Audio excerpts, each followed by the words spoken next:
کسی مقرر یا اس کی تقریر پر کوئی تبصرہ نہیں کر رہی ہوں، تبصرہ سے اپنا احساس مانے ہیں۔ اصل تبصرہ تو وہ ہوگا جو آپ حضرات فرمائیں گے۔ ہم نے تو اپنے انجمن کی کارگزاری اور قد و کاوش کو ظاہری اور معنوی اعتبار سے آراستہ اور پیراستہ کر کے آپ کی عدالت میں پیش کرنے کی کوشش کی ہے۔ ہم اپنے جد و جہد میں کسی حد تک کامیاب ہیں، یہ فیصلہ آپ سامعین کے اوپر ہے، چونکہ آپ سبھی حضرات اہل علم ہیں، اور ہمارے جد و جہد اس کاوشوں کے نتیجے میں آپ حضرات جو فیصلہ فرمائیں گے یقیناً ہم اس طاقت پر مبنی ہوگا۔ ماحول سے مایوس دنیا خود بنا اپنی، ماحول سے مایوس دنیا خود بنا اپنی، دلوں میں حوصلہ اور حوصلہ میں جان پیدا کر، ضرورت ہے ماضی کی طرح ہو روشن مستقبل، ضرورت ہے ماضی کی طرح ہو روشن مستقبل، کوئی بودر و خالد کوئی سلمان پیدا کر۔ عاشقان رسول عرب کی سرزمین پر اسلام کی پو پھٹنے سے پہلے قریب ہی تھا کہ جہالت کی گھٹا سے آتش ماتم پڑے اور پوری دنیا خاکستر ہو جائے۔ تبھی سرکار مدینہ نے اپنی بعثت سے انسانیت کی شیرازہ بندی کی اور عشق و محبت کا وہ دیا روشن کیا جس نے دلوں کی دنیا بدل ڈالی۔ جمرہ استبداد کے ہیولا کو اکھاڑ کر حکومت و بھائی چارگی کا وہ درخت لگایا جس کے سایہ میں صحابہ جیسی جماعت پروان چڑھی۔ تو آئیے انہیں انفاس قدسیہ پر روشنی ڈالنے کے لیے ایک ایسے خطیبہ کو مدعو کر رہی ہوں ان کا انداز مخاطب لائق قدر ہے۔ میری مراد عزیزہ منی سلمہ ہے۔ اس شعر کے ساتھ مدعو کر رہی ہوں۔ اصحاب کا طریقہ بھی راہ نجات ہے، اصحاب کا طریقہ بھی راہ نجات ہے، یہ بات بھی تو میرے نبی کی بات ہے۔ نقشے قدم پہ ان کے چلے آؤ دوستو، نقشے قدم پہ ان کے چلے آؤ دوستو، وہ کہکشاں ہے دنیا اندھیروں کی رات ہے۔ وہ صبح تشریف لائے اپنے واقعی میں سوال کریں۔ السلام علیکم ورحمۃ اللہ وبرکاتہ۔ الحمد لحضرت الجلالہ والنعت لصاحب الرسالہ،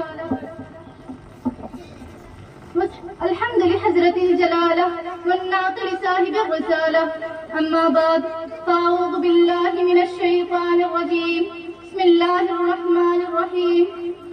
والسابقون الاولون من المہاجرین والانصار والذین اتبعوهم بإحسان رضی اللہ عنہم ورضوا عنہ، وأعد لهم جنات تجری تحتها الأنہار خالدین فیہا ابدا، ذلک الفوز العظیم۔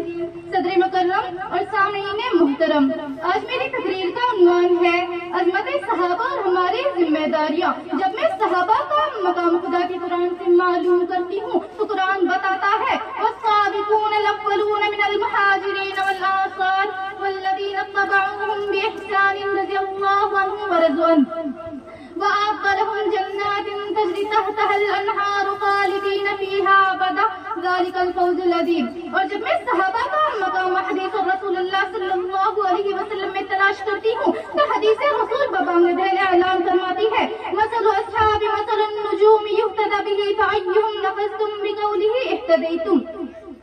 رسول اللہ صلی اللہ علیہ وسلم نے فرمایا میرے صحابہ ستاروں کے مانند ہے، ان میں سے جس کی بھی اقتدا کرو گے کامیاب ہو جاؤ گے۔ جی ہاں دوستو، یہی وہ صحابہ ہے جن کے اوصاف حمیدہ کو قرآن نے کھول کھول کر بیان کیا ہے۔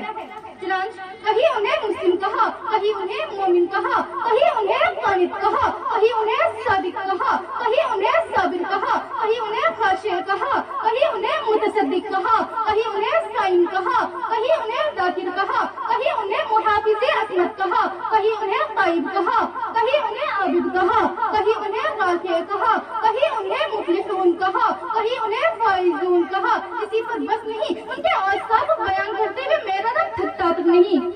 چنانچہ صحابہ کرام کے شان میں مزید فرماتا ہے وہ العامر بالمعروف ہے، وہ والناہون عن المنکر ہے، وہ والحافظون لحدود اللہ ہے، وہ والمستغفرین بالاسحار ہے، ویؤثروا علی انفسہم ولو کان بہم خصاصۃ، انہی کی شان ہے۔ وبشر المؤمنین، انہی کے بارے میں رب العالمین کا فرمان ہے۔ وبشر الصابرین، انہی کے تسلی کا سامان ہے۔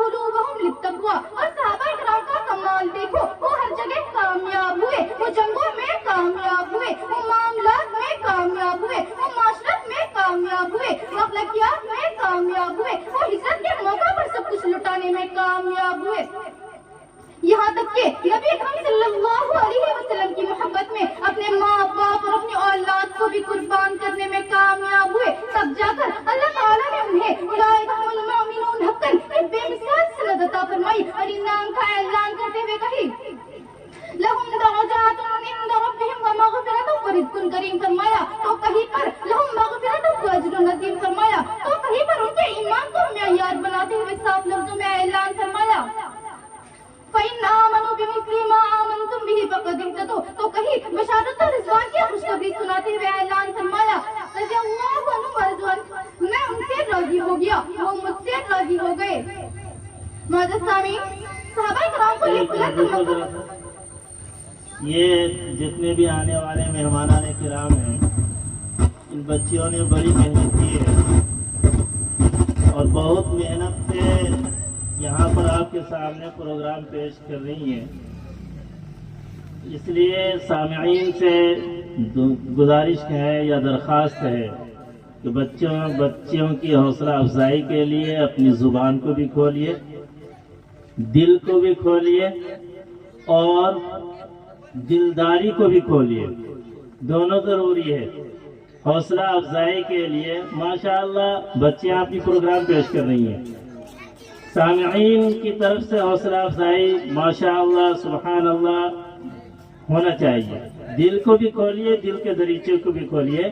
نعت نبی پر تو انعامات کا سلسلہ چلتا ہے, بالکل یہ لائق تعریف ہے, لیکن اگر تقریر کوئی بچی پیش کر رہی ہے توجہ سے سنیے, یہ بھی قابل تحسین ہے, لیکن توجہ سے سننے کے ساتھ ساتھ اپنی بچی کی حوصلہ افزائی کرنا یہ کوئی جرم نہیں, یہ بھی قابل تحسین ہے.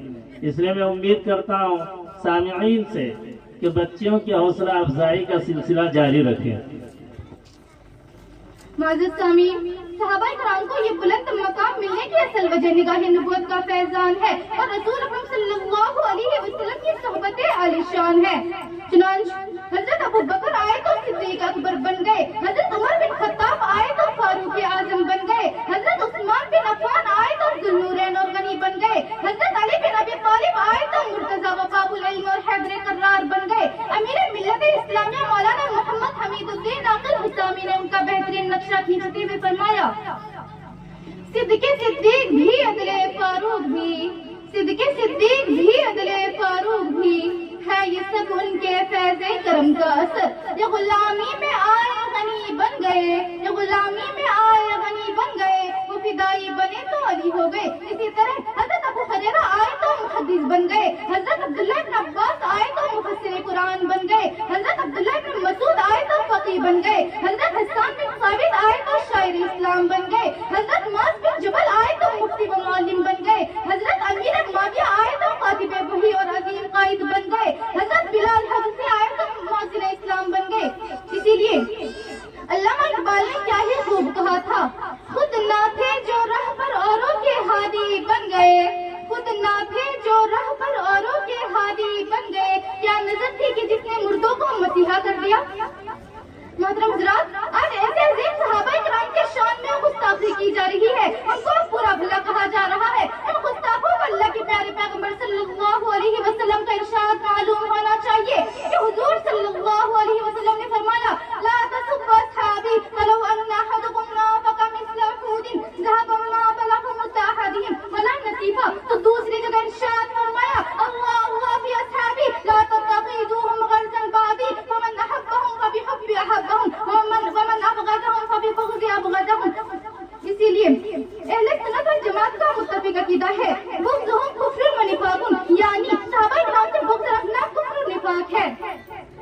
تو پتا چلا کہ جس کے دل میں صحابہ کی محبت نہیں ہے, جس کے پاس حقیقی دین نہیں ہے, جس کے دل میں صحابہ کی محبت نہیں ہے, جس کے پاس کامل ایمان بھی نہیں ہے, ہاں صحابہ سے بغض رکھنا نافرمانی ہے, صحابہ سے بغض رکھنا کفر ہے, صحابہ سے بغض رکھنا نفاق ہے, صحابہ سے بغض رکھنا خسرت دنیا والآخرت ذالک والخسران المبین کا مصداق ہے۔